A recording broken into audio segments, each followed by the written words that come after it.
again? Alright, hang on guys. After this first game, we're restarting the stream, because I'm not going through this without hotkeys. But welcome to the Starbow Ladder Cup. This is Season 2. It's officially kicking off here on Base Trade TV. We'll do player introductions in a moment, but to explain quickly, because I was asking chat, what is Starbow exactly? This looks a lot like StarCraft 2, but a little bit different. You're not incredibly wrong. This is a game mod. It's through the arcade. It's not through regular StarCraft 2. It's been made, I guess, independently, I guess you could say, by some fans. It's kind of a closer version to Brood War. There's a lot of people who say this is like Brood War 2. I would disagree. This is this really perfect mix of StarCraft 2 and Brood War. And oh, what a dirty guy. Maybe we should get through the introductions. We'll talk about that more in a second. Spawning here in the top right corner of the map. He's the Red Terran player, Dirtybag. And his opponent, from the best flippin', floppin', frickin' fucking friends forever, it is the Blue Protoss, Moxie. Opening with a bit of a proxy.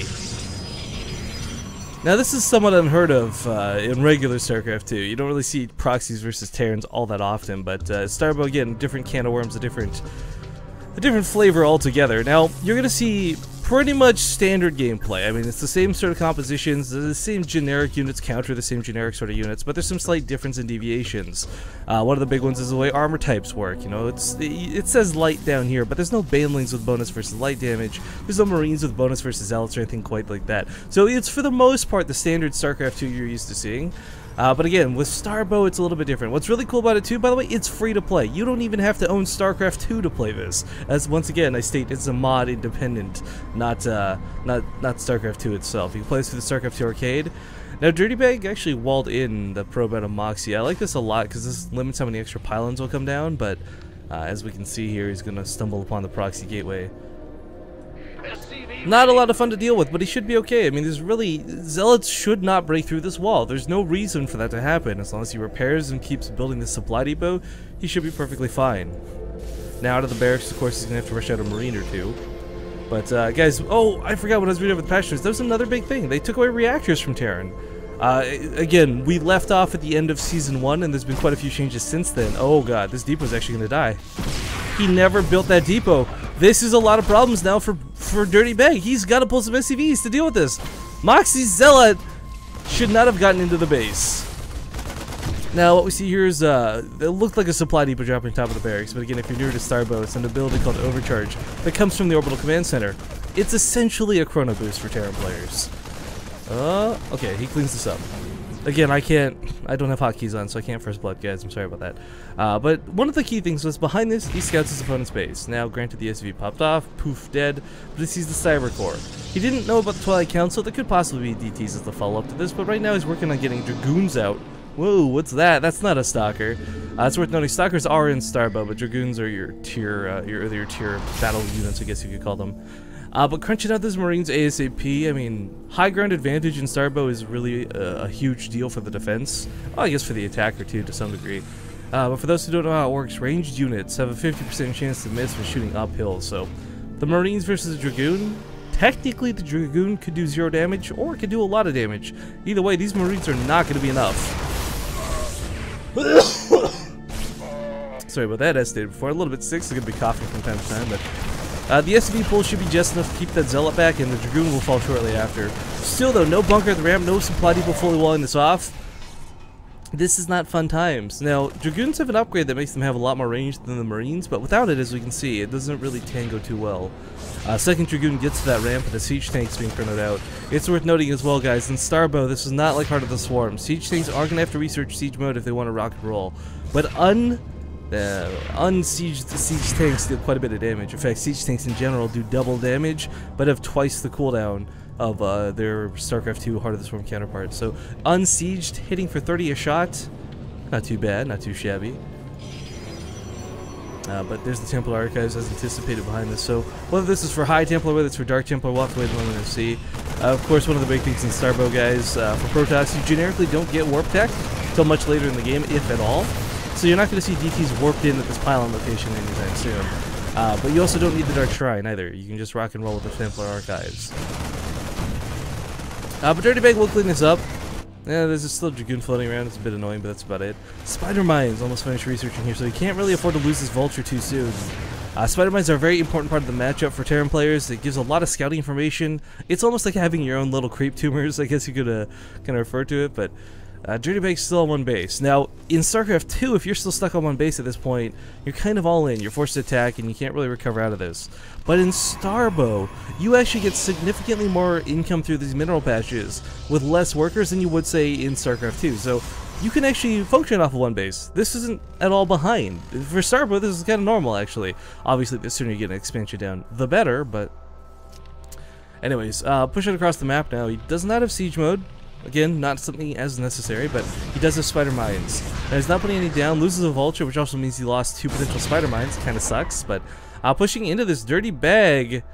Well, he's going to be met with a couple DTs. Does he have... Okay, he didn't research the thing that makes it so scan costs no energy, so he can't quite scan this, sadly, and that's what we'll have to be turning around. There's an upgrade on the Engineering Bay that's kind of cute, kind of interesting. We'll get the Engineering Bay coming down now. What it does is it removes the energy costs from Scanner Sweep, but instead gives it 2 charges. It's kind of an interesting way to handle it, so you can just spend all day using the energy on overcharges. Of course, you can call down SCVs, but there's no mules in Starbow, guys, so... Anyways, Ion Thrusters on the way. This is a speed boost for the Vultures. If you guys ever thought Metabolic Boost Zerglings were fast, wait until you see Ion Thruster Vultures. Loses the siege tank to friendly fire. Sucks just a little bit, but Spider Mine's taking out those DTs pretty nicely. Now you'll notice this Spider Mine's not going off on the probe, and it's kind of a moment of what the fuck? But it's because they can't target hovering units, which probes actually are. Same with Vultures, same with all workers in StarCraft 2. Vultures, of course, absolutely wreck. There we go, there's the upgrade, by the way. Lighter Transmitter, I can never remember what that's called. This is the thing that makes it so the Orbital Command Center doesn't require energy to scan. This is something that is going to be fairly important moving into on in the game. As his opponent's already revealed his DTs, but, ooh. Moxie has come quite some way. I'm just going to give a slow clap here. In all of Season 1 of Starbow, what we saw consistently and constantly as a problem for Protoss players was getting stuck on gateway tech, having an army of purely Dragoons and a couple Zealots and nothing else to compensate or complement them. But in this instance, Moxie's already moving towards that late game tech, getting the Arbiter Tribunal out. The Arbiter is a unit from StarCraft 2 Brood War, if you guys remember Once Upon a Time. One of the big things it does is it performs, well, it's got 2 real big functions. One, it can do a recall, which you can use offensively, which is pretty cool. The other thing is, of course, the stasis, I can't remember what it's called, but like the stasis trap, which makes it so a lot of units are disabled. So if you got like 15 siege tanks clumped up, you throw down a stasis field on them, all of a sudden 8 out of those 15 siege tanks can no longer attack. Nice cancel here on the 3rd. And this is kind of the interesting thing I was talking about. Like in the last iteration of Starbow that we got to watch, a lot of this was mech versus Protoss, of course. That was kind of how it's been. Bio's never really been that great of an option, but again, the way the meta's changed over the last couple of months is going to be quite obvious as we get further and further into the game. And one of the big things I'm sitting here grinning about is I hope it's not just Moxie, I hope it's Protoss in general that are starting to invest more in these later tech units. Now, Vulture's going to try and dive through everything. They got some Spider Mines they can lay down. Not doing that, though. Throw down the Spider Mines, man! Vultures have some pretty good DPS, as we can see, but the Spider Mines are even better, not to mention they'll take care of those cloaked units. Now, the Dark Templar did fall, and there's not a lot of Dragoons left, but there's enough. And these Vultures are going to have to go back home. There's still like 7 Spider Mines between these, though. Like, lay down some mines, man! There we go. Stasis field being researched for this. Arbiters, of course, as well, I forgot to point out, also have this innate cloaking field, somewhat akin to that of a mothership, for those who haven't seen them before. So, again, the scanner sweep going to become more and more important as the game goes on. Oh, he misses it. Oh, he misses it. He sees the Stargate. There we go. Second scan, a lot more important than the first. Checking the gateway count, a little bit irrelevant. Seeing that Arbiter Tribunal this early, that's huge.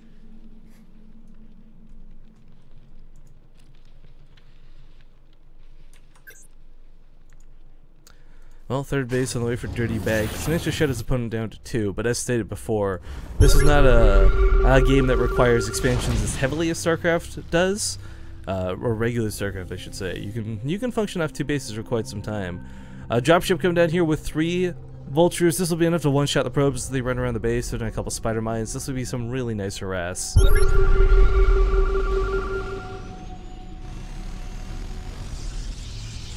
So this will get taken care of by the reinforcements, I imagine, but if he waits too long, I mean, these vultures, they attack pretty quick, they move pretty fast, and they will kill a lot of workers.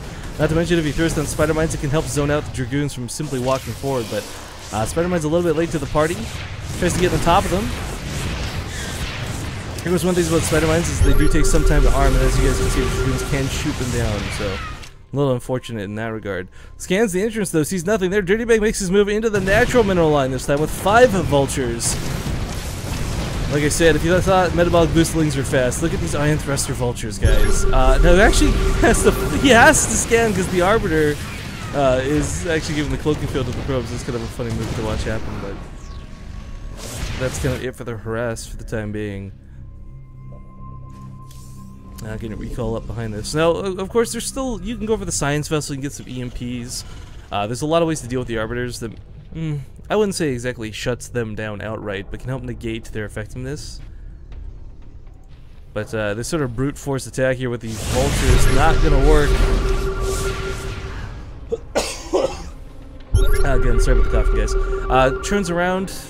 I mean, the one thing I don't like out of Dirtybag is the fact he's not really utilizing a lot of these spider mines. Not so much for the damage they could possibly do, but again, the map vision that they give. You know, knowing when your opponent moves out because the spider mine saw it type thing. They don't give a lot of vision, granted, but they still give pretty nice vision. 2 siege tanks in this dropship. Did you ever get siege mode? Okay, it did get siege mode. So siege tanks are a funny thing. I mean, they hit for like 70, 80, something ridiculous, but they have like a 4-second, 5-second almost cooldown, so it's really hard to utilize them the best. But sneaking this arbiter around the northern part of the map, guys, the whole idea behind these turrets was you wanted arbiter did not get into the base so that he doesn't throw down those recalls. But what's going to happen here is this huge dragoon army probably going to get recalled to the main, and Dirtybag is not in a position to defend against this. All the siege tanks are on the front lines. He's ready for an attack to come down the middle of the map. But the missile turrets get the job done, and sadly, he didn't quite sneak around the northern part of the map. I don't know why. That seems a little bit silly. I expect him to just strictly follow this part and then like warping over here, but ran into some turrets. Arbiters are very expensive units, not something you could easily throw away, so losing one already kind of sucks. He does have another. As we see, spider mines, if they can connect, are pretty dangerous. Sometimes it's a big if. Another dropship coming down the map with 4 vultures in it.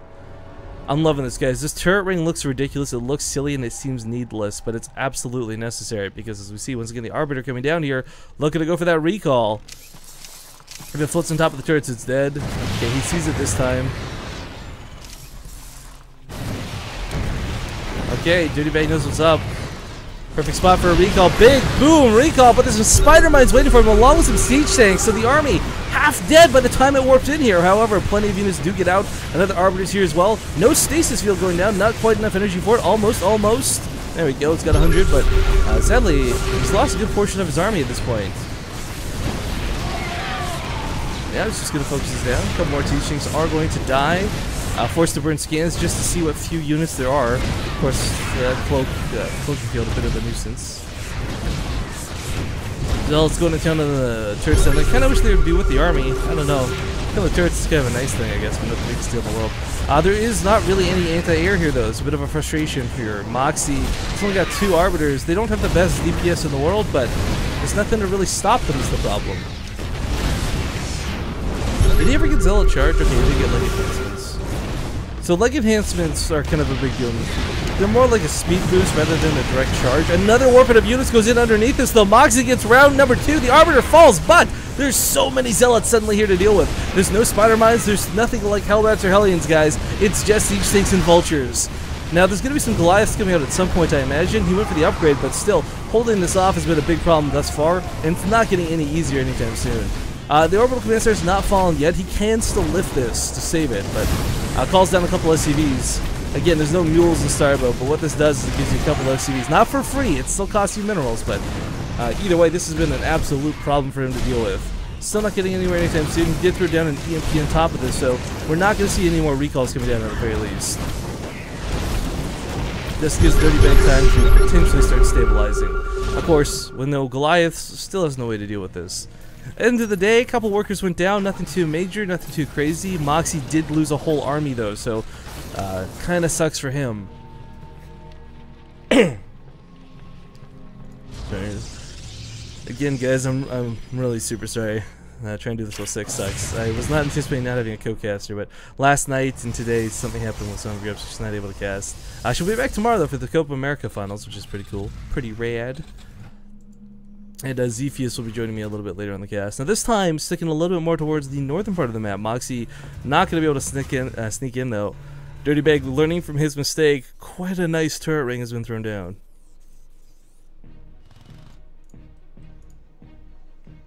Now it's really funny, guys. You'll notice like neither of these players particularly has a lot of upgrades going for them. In Starbow, it's not the priority that it is in StarCraft 2.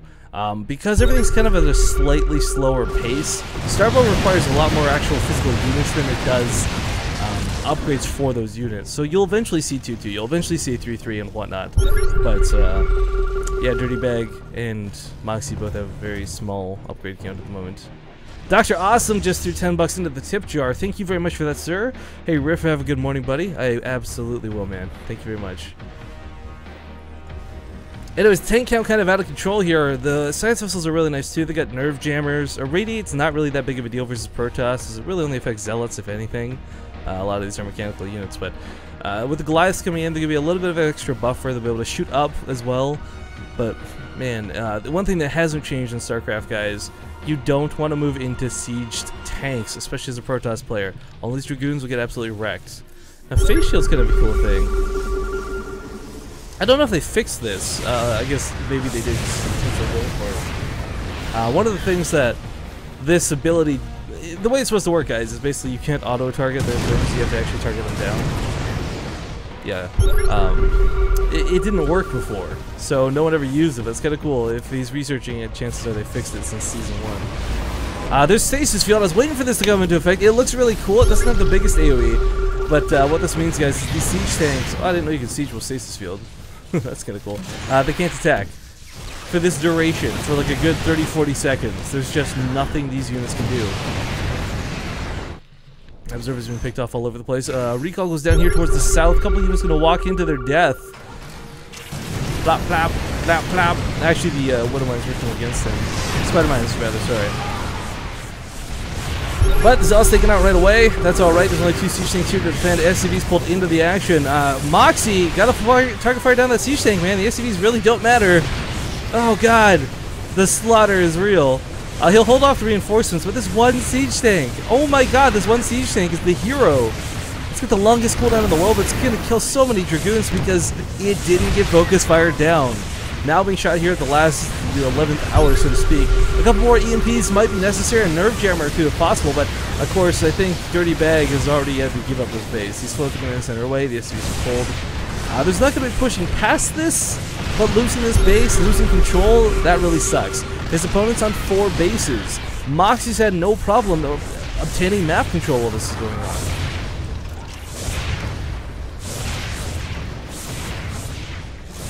I mean, at this point too, he's starting to mine out of the main. Natural's going to be getting a little bit low as it's so heavily saturated. A third base for our Terran play is more essential than ever before. I talked before about how you can play off a lower econ for Starbow, and that's absolutely true. The harsh reality, though, is that it's going to eventually get to the point where you need a base. Just bottom line. Man, Zealots get shredded by this advanced tank fire. Hits so hard, but hits so slow. 2 more Stargates coming up behind this. This is kind of neat. I know they recently changed carriers for Starbow. Would love to see if that's what he's going to go for here to see the new effect. Oh, this command center. SCV! Go to work! Top left corner of the map, though, I mean, there's a couple cannons around. We saw some really nice harass moves out of Dirtybag at the start of the game, but kind of fallen off since then. You know, we don't have those Vulture run-bys anymore. We're not really seeing any great use here of those Spider Mines. A lot of really awkwardly defensively positioned tanks, too. I mean, they're spread out because he's expecting a stasis field. A for effort, that makes a lot of sense. The problem is, though, none of them are really spread out in positions where they can fight properly. That needs to be rectified. We saw a big example of that in that last fight. You know, half those tanks weren't in range to shoot anything. But 9 Dragoons being produced at a time, 3 Arbiters at a time. Holy schmoly. This is looking pretty good for Moxie, not so good for Dirtybag. But if there's one thing Starbow does way better than StarCraft 2, it allows for comebacks. Whether that'll be the case or not, we'll find out here in a moment's time. Because Dirtybag definitely needs a little bit something extra. Command Center, what are you doing? Why are you oh, there we go. I push in once again. Zealots with those leg enhancements get on top of the tanks pretty darn fast. We got some nerve jammers going down. For those who don't know what nerve jammers do, they reduce the damage of the units within the radius. But oh my god, he actually gets the stasis field off on a good chunk of the science vessels. This means no more EMPs, no more nerve jammers. But the siege tanks have held off the majority of the attack. Problem is, there's still some zealots. There's still a couple dragoons here going to the third. And as stated before, this base is very important to Dirtybag. You can pick up the SCVs into the dropships. You can save all these SCVs, but no, they get obliterated and die. What we're seeing here on Moxie, by the way, guys, are not exactly cost-effective engagements, but because he's got a much higher economy than his opponent, because he's got more money coming in, he can afford to waste these units, whereas his opponent cannot. This base down here was revealed. One Dragoon, one Arbiter slowly picking away at it. This command center also needs to be repaired or it's going to die. Too bad all those SCVs fell. Down to 13 workers at this point. This is looking like it's pretty much Moxie's game.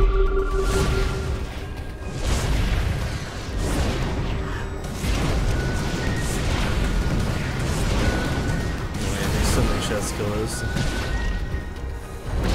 I mean, he's got these wonderful weapon upgrades, and his opponent's got almost no armor upgrades. But the recall on top of that tank. Oh god, the last few units. Dirtybag's almost out of money. He's almost out of army supply. We're gonna see a tap out here. There we go. GG.